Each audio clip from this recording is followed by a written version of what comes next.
তালি বাজছে কতক্ষণ। এখন সে খালাম্মা কই বুবু করে গেল আমার বুবু মোমোতাজ কোথায় পালাইছে এই আমার বুবু মোমোতাজ কোথায় পালাইছে উল্টা পাল্টা নাচ দেখ তুই নাম দিস আব্দুল বারেক তোর বাপ কি তোর বাপ কি ও জন্মাইছে ই তোর দেখছি এই আমি তোর গুনি দেখি রেখে একটা মানুষে খুশি করবে নিজের বাপের নাম কুড়াইছে আমি তো ঠিক করবে কত বড় কথা কত বড় কাজ করছে জানেন যারা বাপের নাম ঘুরাতে পারে ওদের দেখে সব সময় ওদেরকে স্মরণে রাখবেন নিশ্চয়ই সুযোগ পেলে ক্ষতি করবে আর একদম ঠিক কথা আর ঠিক কথা বাদ সংসারে কবে করছে তার চাষা করতে ও চাষা বাড়ির যাও কাকা কে চাষি আমাকে নিষেধ করে সে জানে বুড়ো মানুষ কষ্ট করে আসে না তার ভোট হয়ে গেছে কও কি বাপু তোমার শাশি আমার 6 মাস আগে মারা গেল আইসে ভোট দিয়ে গেল আমার সাথে দেখা করল না এই বলে চাষা শিক্ষুর আর লোকজন জমা হয়ে গেছে পুলিশ এসে বাসে ভুবতেছে কি হয়েছে চাষা কয় না তোমরা পুলিশ মানুষ তোমাদের কাছে বিচার চাইলে বিচার দেবো আরে বাবা আমরা আইনের লোক আমরা যদি বিচার না দিয়ে দেশে বিচার দিবে ঠিক আছে তোমরাই বিচার দাও ও বাপ 6 মাস আগে তোমার শাশি মারা গেছে এসে ভোট দিয়ে গেল আমার সাথে দেখা করলো না গে পুলিশের লাখে কাপড় নিয়ে হাসে যেতেছে আর ওরা ভোট পায়া খালি মাঠে গোল দেখা প্রচুর ভোট পাইছি প্রচুর ভোট বেসরম কি কয় প্রচুর ভোট পাইছি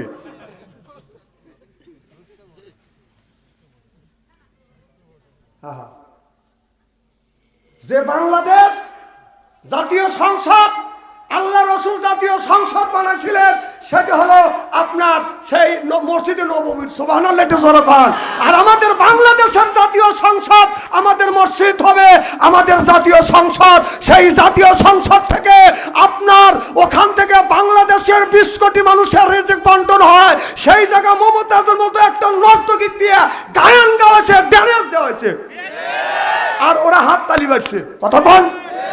এখন সে খালাম্মা কই বুবু করে গেল আমার বুবু মোমোতাজ কোথায় পালাইছে এই আমার বুবু মোমোতাজ কোথায় পালাইছে উল্টা পাল্টা নাচ দেখাইয়া সংসার নষ্ট কইরাছে আমার বুবু মোমোতাজ কোথায় পালাইছে কথা কয় না রে বাবলি কোথায় রইলেন কাদের কাকা কামরুল ইসলাম হাসান দাদা কোথায় রইলেন কাদের কাকা কামরুল ইসলাম হাসান দাদা আবু সাইদের রক্ত দিয়া হুলি খেলেছে আবার জনগণের রক্ত নিয়া হুলি খেলেছে আমার বুবু মোমোতাজ কোথায় পালাইছে উল্টা পাল্টা নাচ দেখাইয়া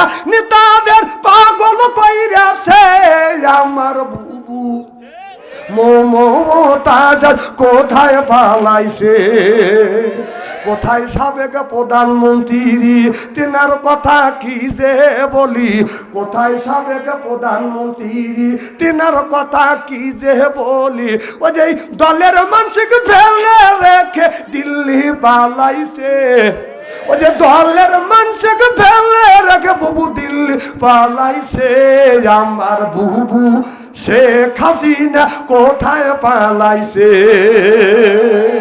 উনি দেশ থেকে পদত্যাগ করছে আবার তার বেটার বউ ওখান থেকে তার ছেলে পদত্যাগ করছে কথা আবার তার মেয়ে পুতুলো আপনার মন্ত্রী পদ থেকে পদত্যাগ করছে ওর আমি ওখানে কম বুঝি বহিষ্কার পদত্যাগ আমি বুঝি না মহা যন্ত্রণা করে গেলাম সব কথা তুমি ডান দিলে ওয়াজ কিভাবে করবো তাহলে ওর বোনের মেয়ে হ্যাঁ দেহ ধরবে কি নাম আরো আসতে কম ওর বোনের নাম কি রেহানা শেখ রেহানার মেয়েও আবার সেও পদত্যাগ করছে আবার তার মেয়ের স্বামীও তাকে পদত্যাগ করছে ওদের পরিবারটা খালি পদত্যাগে ওদের উপরে আল্লাহর গজব পড়তেছে, কি মনে করেন আপনারা? তাছাড়া এতগুলি পদত্যাগ এক পরিবারের মধ্যে 2-3 মাসের মধ্যে খালি পদত্যাগ, খালি পদত্যাগ। ভাই কি বুঝতেছেন? হ্যাঁ, বুড়ো মানুষই বুঝতেছে।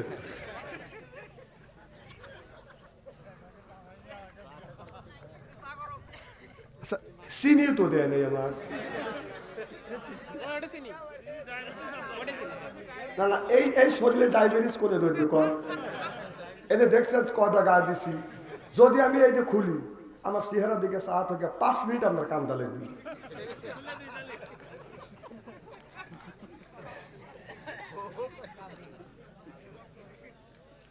খুব খারাপ লাগতেছে মনে হয়। নারে তাকবীর, আল কোরআনের আলো, নারে তাকবীর।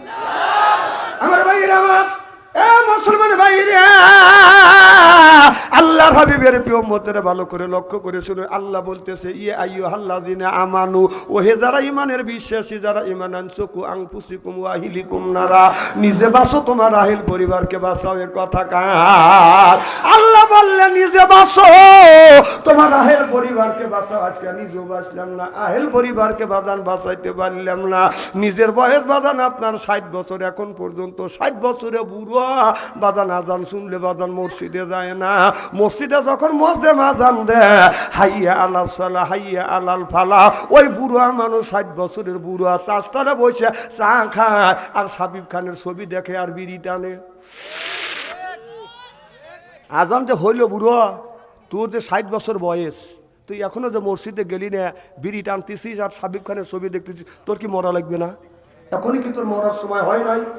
এখনই কি তোর মরার ভয় আসে নাই? কথা কয় না। তুই কোন জ্ঞানে কোন বিবেকে আজানের সময় আজান দিলে তা কুত্তা, যখন আজান দেয় তা কুত্তা খায়, কথা কর, কুত্তাটা উ করে। আর তুই কোন জ্ঞানে কোন বিবেকে আজানের সময় তুই বিড়ি টানিস আর সাবিব খানের সাপনুরের ছবি দেখিস? তাহলে তোকে আল্লাহ দুনিয়ায় পাঠা, আল্লাহ খুব অন্যায় করছে। হ্যাঁ, তোর 5টা মনে একটা কথা কয় না। দাড়ি তো তুই রাখিস না, বুড়ো বয়সে বিড়ি টানিস। হ্যাঁ, বিড়ি টেনে বোর মুখের কাছে যখন মুখ নেয়, বউ খালি মুখ ঘুরায়। স্বামী কয়, তুমি, আমি তোমার মুখের কাছে মুখ নেই, তুমি মুখ ঘুরো কে? বউ কয়, শরমও করে লজ্জাও করে। এই মাত্র তুমি টাটকা বিড়ি খেয়ে আমার মুখের সাথে মুখ লাগাইছো, তোর পাশার সাথে তোর মুখের গন্ধ বেশি। বিড়ি খা, ব্রাশ করতে পারো না, বিড়ি খা, ভোগ কষ্ট দাও। জানেন যে লোকটা বিড়ি খায় আর যে খায় না, ওই বিড়ি খাওয়ার লোক না খাওয়া লোকের কাছে গেলি এমন গন্ধ জান একবার বাড়া যায়। আপনি জানেন, এরা চিন্তা করে যারা বিড়ি খায় তারা ভাবতেছে যে আমাকে বাচ্চান ছেড়ে বিড়ি খাওয়ার বিপক্ষে ফতুয়া দিবি। না না, আমি বিড়ি খাওয়ার বিপক্ষে। কেউ যদি বলে যে বিড়ি খাওয়া হারাম, আমি বলি বিড়ি খাওয়া হারাম না, বিড়ি খাওয়া জায়েজ, 100 কোটি বার জায়েজ। হ্যাঁ, 100 কোটি বার জায়েজ। হ্যাঁ, বিড়ি খাওয়ার একটা জায়গা আছে, লিমিটেড আছে। বিড়ি খাবেন, বিড়ি খাওয়ার জায়গা হলো টয়লেটের ভিতরে। মানুষ বিড়ি খায় ও টয়লেটের মধ্যে খায়। হ্যাঁ, এটি যদি হালাল মনে করে খাও, টয়লেটের মধ্যে খাও কে? জানেন টয়লেটের মধ্যে বিড়ি খালে কত ক্ষতি আপনার জীবনের? যদি কা হুজুর কিভাবে দেখছেন, আমি নিজে দেখছি।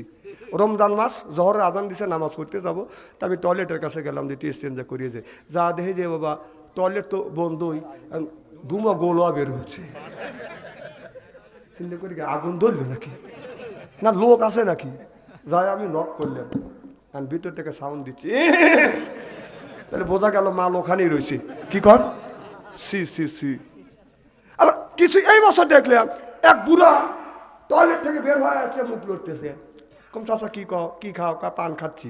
কম কোনে গেছিলে? কম টয়লেটে। কম টয়লেট করলে পান খাইলে? কয় টয়লেটের সময় পান না খাইলে আমার ভালো লাগে না। মানুষ পান খায় টয়লেটের মধ্যে। পান হালাল মনে করে, হালাল জিনিস খাও, সেটা টয়লেটে তা খাও। হ্যাঁ, মেলা মানুষ দেখছে এরকম মানুষ দেয়নি। না না, টয়লেটের মধ্যে যদি তুমি পান খাও, তুমি তো গু তুলে চুন মনে করে খাও। লজ্জা লাগতেছে না, ঘিনে লাগতেছে? না না, টয়লেটের মধ্যে তুমি চাপুর চুপুর করে এর মধ্যে তুমি পান খাও আর এর মধ্যে তুমি ডেলিভারি করতেছ। তোমার 5টা মনে একটা কথা কয় না যে হালাল জিনিস তুমি টয়লেটের মধ্যে কোন জ্ঞানে কোন বিবেকে খাও? আবার কত আবার গুল নিয়ে বসে, গু বড়ালি যে হেলে কোন রাগ করতেছেন আমার কথাটা নেই। সব কথা বলতেছি আপনাদের বাঁচানোর জন্য, এরা বাস্তবের সাথে মিল করে কথা বলি। তেল তেলে ওয়াজ আমি করি না।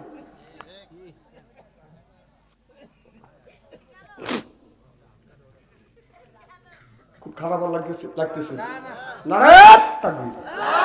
আমার ভাইয়ের, আমার মুসলমান ভাইয়েরা, নেতা যদি বানাইতে চান এইরকম নেতা বাদান বানাবেন। হযরত ওমর রাদিয়াল্লাহু তাআলা আনহু ফজরের নামাজ পড়িয়ে বাদান গ্রামে গ্রামে যা মানুষকে জিজ্ঞাসা করতো, গ্রামবাসীরা ভাই চলে যাবেন? আচ্ছা স্যার, হ্যাঁ এগুলি আমার জ্ঞান আছে যে 1 নম্বরে যাবেন 1 লোক, 2 নম্বরে গেলে এটাও আমি বুঝি টয়লেট, 3 নম্বরে গেলে এটাও আমি বুঝি বিড়ির নেশা ধরছি। এ জ্ঞানটা আমার আছে, একবারে অজ্ঞান মনে করে না। 3 আঙুল পর্যন্ত আমি বুঝি, 4 আঙুল তুললে গেলে আমি বুঝবো না।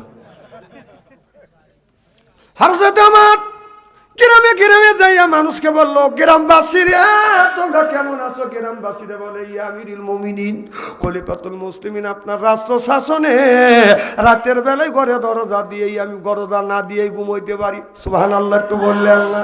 হযরত ওমর বাদান রাস্তা দিয়ে এইরকম করে বাদান পাহারা দেয়, ঈশার নামাজ পড়িয়ে সব মুসল্লিরা বাদান বাড়ির দিকে যায়।